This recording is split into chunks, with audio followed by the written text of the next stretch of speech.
పశ్చిమ బెంగాల్లో అసెంబ్లీ ఎన్నికలు జరగనున్న నేపథ్యంలో ఈడీ సోదాలు కీలకంగా మారాయి.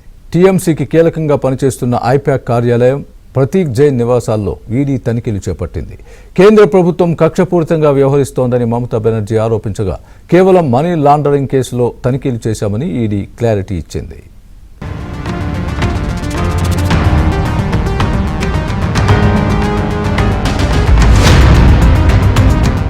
పశ్చిమ బెంగాల్లో త్వరలో అసెంబ్లీ ఎన్నికలు జరగనున్న నేపథ్యంలో ఈడీ అధికారుల సోదాలు కీలకంగా మారాయి. మనీ లాండరింగ్ కేసు విచారణలో భాగంగా కోల్కతాలోని ఐపాక్ కార్యాలయంలో ఈడీ తనిఖీలు చేపట్టింది.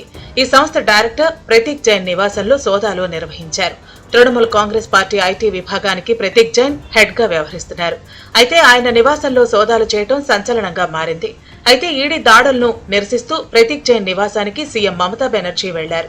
దీంతో కేంద్ర ప్రభుత్వానికి చెందిన అధికారులు మమతా బెనర్జీ మధ్య వాగ్వాదం జరిగింది. తమ విధులకు ఆటంకం కలిగించొద్దంటూ ఈడీ అధికారులు హెచ్చరించినట్లు సమాచారం.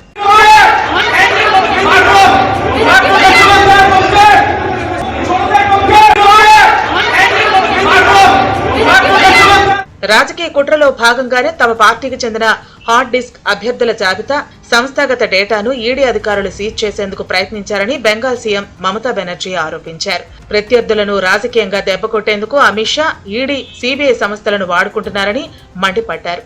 ప్రత్యర్థులపై కుట్రలు చేయడం దుర్మార్గం అంటూ మమతా బెనర్జీ నిప్పులు చెరిగారు.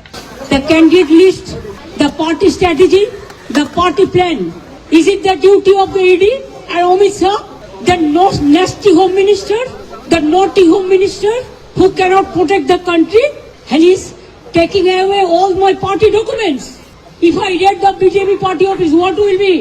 ఈడీ దాడులు జరుగుతూ ఉండగా ప్రతీక్ జైన్ నివాసానికి సీఎం వెళ్లడంపై పశ్చిమ బెంగాల్ బీజేపీ నేత సువేందు అధికారి అభ్యంతరం వ్యక్తం చేశారు. ఇది దర్యాప్తులో ప్రత్యక్షంగా జోక్యం చేసుకోవటమే అవుతుందన్నారు.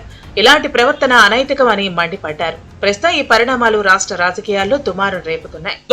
সরাসরি বাধা দান মুখ্যমন্ত্রী এর আগেও করেছেন। রাজীব কুমারের বাড়িতে রেড হওয়ার সময় এবং তিনি 5 ঘন্টা ধর্ণা দিয়েছেন নিজাম প্যালেসে।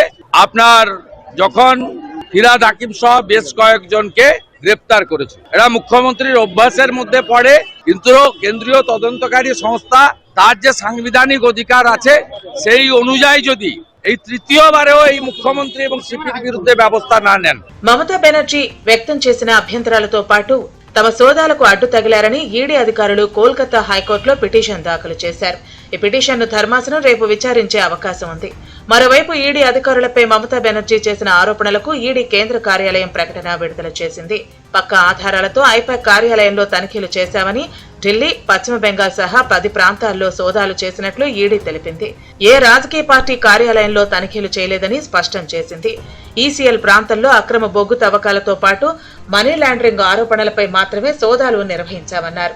అయితే తనిఖీలు చేస్తున్న సమయంలో కొంతమంది ఎలక్ట్రానిక్ ఆధారాలను ధ్వంసం చేశారని, రాజ్యాంగబద్ధమైన పదవుల్లో ఉన్నవారు అక్రమంగా చొరబడి పత్రాలను లాక్కున్నారంటూ ఈడీ ఆరోపిస్తోంది.